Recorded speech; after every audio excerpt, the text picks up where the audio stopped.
Hi there. It's Monday night, and it's Fire, Water, Air, and Earth. We're doing episode number 29.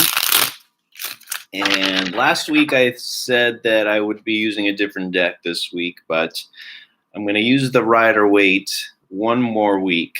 And then next week for episode 30, I will be using a new deck just to have a clean start with a round number instead of an odd number. A little quirky, but I don't know. Makes more sense to me to start a new deck on an even number than an odd number. So I hope you'll forgive me. It is June 28th, and it's the middle of the summer, or actually the very beginning of the summer, and it is very, very hot here in Connecticut. And it's only going to get hotter. So, why don't we just get started? I've got the Rider-Waite here. I'm going to give it one more shuffle. And we can get started. Fire, water, air, and earth.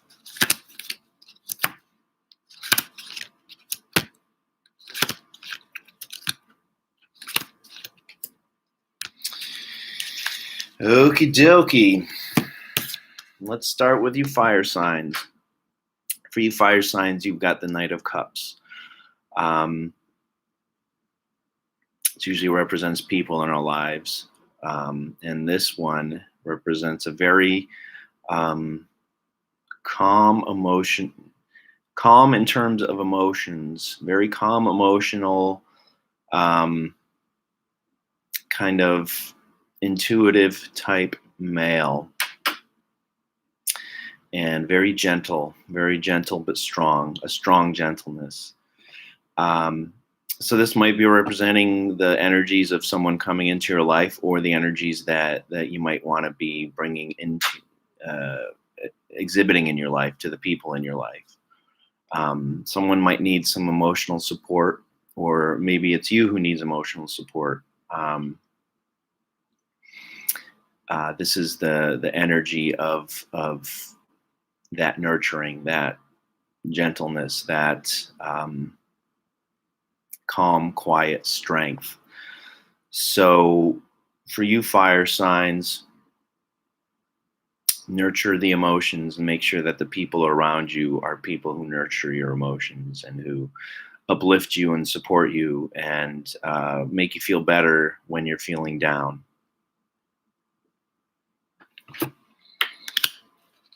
For you water signs, you've got the Seven of Swords. Take a look at that guy. He's taken 5 swords and he's leaving 2. He's kind of sneaky though. He's kind of sneaky. He's taken 5 of them and leaving 2 of them to maybe throw people off the track, because why wouldn't he have taken all of them? Maybe he wants to trick everyone else into thinking that, oh, those swords will return. So this is a card of I guess thinking outside of the box, being a little devious, being a little sneaky, and taking precautions and preparations for an endeavor or a communication that you're going to do. Swords is the card of communication, so you may be coming up against a situation in which you're going to have to navigate using your words. Choose your words carefully, choose your words very strategically, and make sure that you are communicating exactly what it is that you want to communicate. Be very mindful, be very slow in your speech and your declarations, because it's going to take a little bit of skill.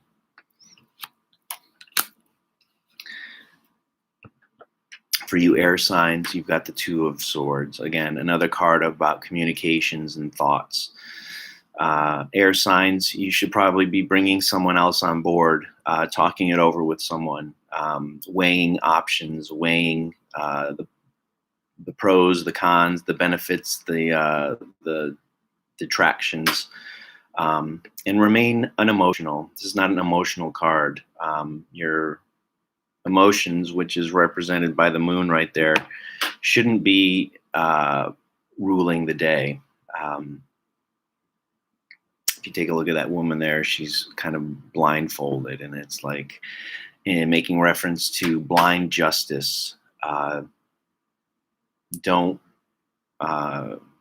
don't let nostalgia, don't let your feelings, don't let anything other than rational thought, the opinion and discernment make the decision for you. And of course, bringing in a trusted source for bouncing an idea off is always a good thing anytime the Two of Swords shows up. So, yeah, she's sitting there in front of the waters there. So you may have been coming out of a tough emotional time, and it's time to learn the lessons from that emotional time and make a decision going forward. And for you earth signs, you've got Temperance. Let's take a look at Temperance right side up.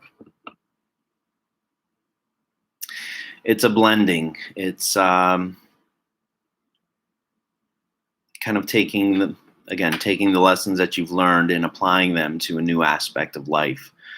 And here we're having it reversed. So maybe for you, earth signs, learning from your mistakes has been a little bit difficult recently. It's time to bring that back into mind. Make sure that the lessons that you learn help you to become crowned king or queen of your kingdom. Trust that there's a higher force guiding you, and that the lessons that you have learned were useful. And make sure you apply them to a new situation. It might be an emotional situation. It might be a relationship. Anytime you see cups, you're always thinking of emotions and relationships. So make sure that the lessons that you've learned from previous experiences are applied and used to your advantage. When you see a reversal, there might be a little bit of blockage there. So be mindful of that. Be mindful of your previous lessons and apply them appropriately. So, quick and easy one today. Thanks a lot for joining.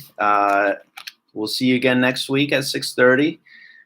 It will be July 5th, which will be the day after our Independence Day. So we'll see you here next week with a brand new episode number 30 of Fire, Water, Air, and Earth, and we'll be using a new deck. So something to look forward to. All right. Take care. Peace.